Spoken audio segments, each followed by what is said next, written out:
අද මං ඔයාලත් එක්ක කතා කරන්න යන්නේ ඔයාලගේ ජීවිතේට හරිය වැදගත් වෙන කතාවක්. මොකද්ද? මං අද ඔයාලා එක්ක කතා කරන්නේ ජීවිතේට එන ප්‍රශ්න ගැන. ජීවිතේට ප්‍රශ්න අපිට එනවා. මොනවාද මේ ප්‍රශ්න? ඇත්තටම ප්‍රශ්න කියන්නේ මොනවාද? අපිට විතරද ජීවිතේ ප්‍රශ්න එන්නේ? මේ ලෝකේ අනිත් මිනිස්සුන්ට ප්‍රශ්න නැද්ද?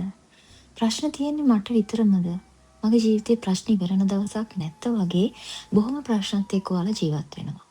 ඉතින් මට ඔයාලට කියන්න තියෙන්නේ ජීවිතේ ප්‍රශ්න කියන්නේ ඇත්තටම ජීවිතේට අභියෝගයක්. අභියෝග වලට මුහුණ දෙන එක තමයි ජීවත් වෙනවා කියන්නේ. හැමදාම උදේට නැගිටින එකත් අභියෝගයක්. ඉතින් නැගිට වෙලේ ඉඳන් මේ ජීවන ගමනේ අභියෝග වලට මුහුණ දෙමින් යන එක තමයි ජීවත් වෙනවා කියන්නේ. ඉතින් මේ අභියෝග ශක්තිමත්ව ජය ගන්නවට තමයි ජීවත් වෙනවා කියන්නේ. හිත හයිය කරගෙන එඩිතරව මේ ජීවිතෙත් එක්ක ගැටෙමින් මුහුණ දෙනකට තමයි ජීවත් වෙනවා කියන්නේ. අපි හැමෝටම ප්‍රශ්න තියෙනවා. ඔයාට, මට, මේ ලෝකේ හැමෝටම විවිධාකාර ප්‍රශ්න, සාපේක්ෂ ලෙස ප්‍රශ්න තියෙනවා. ප්‍රශ්නයක් අහම අපි කරන වැරද්දක් තියෙනවා. ඒක තමයි ප්‍රශ්නේ තේරුම් ගන්නව වෙනුවට ප්‍රශ්නේ අවබෝධ කරගන්නව වෙනුවට ප්‍රශ්නෙම ගිලිලා ඉන්න එක. ඒ ප්‍රශ්නේ අනිත් අය එක්ක කතා කරනවා, දුක කියනවා, ප්‍රශ්නේ විතරමයි කියන්නේ. මට මෙහෙම එකක් තියෙනවා. මට ප්‍රශ්නයක් තියෙනවා. හැබැයි ඔයාලා දන්නවද මම මගේ ජීවිතේ හැම ප්‍රශ්නයක්ම බොහොම ඉදිතරව විසඳ ගන්න කෙනෙක්. මම මේකට පාවිච්චි කරන ක්‍රමවේද 4ක් තියෙනවා. මම ඔයාලට මේක කියලා දෙන්නම්. පළවෙනියෙන්ම මම ප්‍රශ්නය අහවහම මොකද්ද මේ ප්‍රශ්නේ? කොහෙන්ද මේක ආවේ? මොන විදිහටද මේකට මුහුණ දෙන්න ඕන කියලා මම මේක හිතනවා. පළවෙනියෙන්ම මම ප්‍රශ්නේ අවබෝධ කරගන්නවා. දෙවැනියට මම ප්‍රශ්නෙට පිළිතුරු හොයන්න සුදුසු මානසිකත්වයක් හදාගන්නවා.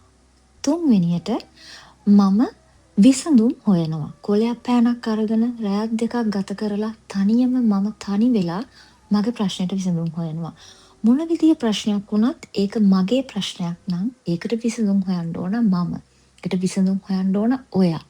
කොලයක් පෑනක් අරගෙන A to Z ප්‍රශ්නේ තීරණය කරලා ප්‍රශ්නේ අවබෝධ කරගෙන නිස්කලංක නිවුණු මනසින් මම විසඳුම් හොයනවා. ඊට පස්සේ හතරවෙනි ස්ටෙප් එක තමයි මම ප්‍රශ්නෙට හොයපු විසඳුම් ක්‍රියාවට නංවනවා. පළවෙනි තැන ඉඳන් පුංචිම තැන ඉඳන් මම පටන් ගන්නවා ප්‍රශ්නේ විසඳන්න. මම නැවත ප්‍රශ්නේ හිතන්නේ කියන්නේ මම විසඳුම් පස්සේ විතරයි යන්නේ. විසඳුම් විතරයි කතා කරන්නේ. කාට හරි යාළුවෙක්ට, සහෝදරයෙක්ට, නෑදෑයෙක්ට අරගෙන විසඳුම විතරයි කතා කරන්නේ. කිසිම මොහොතක මම මගේ ප්‍රශ්නෙට මුල් තැන දෙන්නේ ඔය ක්‍රියාමාර්ග 4 ගත්තාම මගේ ජීවිතේ හැම ප්‍රශ්නයක්ම හරි සරලව ලස්සනට ඉවර වෙන්න විසඳෙනවා. ඒක තමයි මගේ රහස. ඔයාලටත් මේ ක්‍රම 4 පාවිච්චි කරලා බලන්න පුළුවන් නම් මට විශ්වාසයි ඔයාලටත් දිනන්න හම්බෙනවා. මම ලස්සන කතාවක් කියන්නම්. ප්‍රමේෂ් වික්‍රමසිංහ කියලා අපේ ලංකාවේ කතුවරයෙක් ඉන්නවා.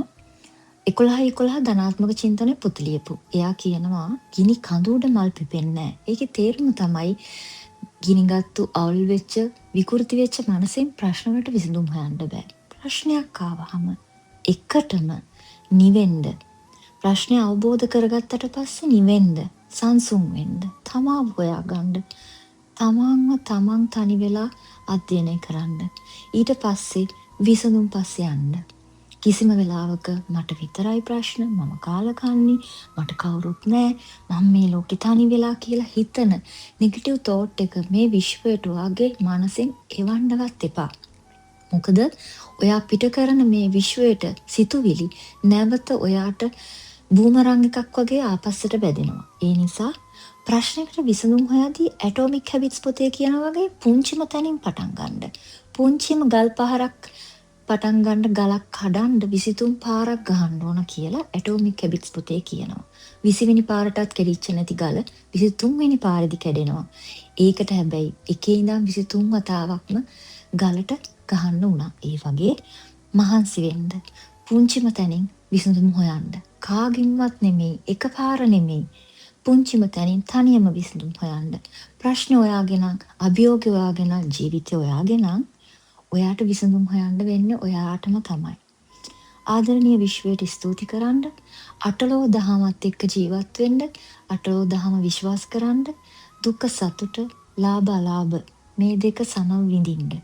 ජීවිතේ ප්‍රශ්න නැති මිනිස්සෙක් නෑ. මිනිස්සෙක් වෙලා ඉපදුනා නම් හැමදාම උදේට හැරෙනවා නම් ඔයාට මේ අභියෝග වලට මුහුණ දෙන්නම වෙනවා. ඉතින් hina වෙලා සතුටින් ජීවිතේ විඳින්න.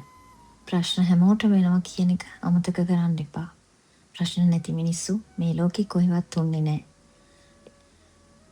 ලැවැන්ඩ් මලක් වගේ ලස්සනට, ලැවැන්ඩ් මලක් වගේ සුවඳට මේ ලෝකේ සුවඳ විඳින්න, සුවඳ විහිදන්න. ලෝකෙට ආදරය කරන, ධනාත්මකව හැම දෙයකටම මුහුණ දෙන ආදරණ මිනිසෙක් වෙන්න. ආදරේ ගිහිල්ලා එන්න.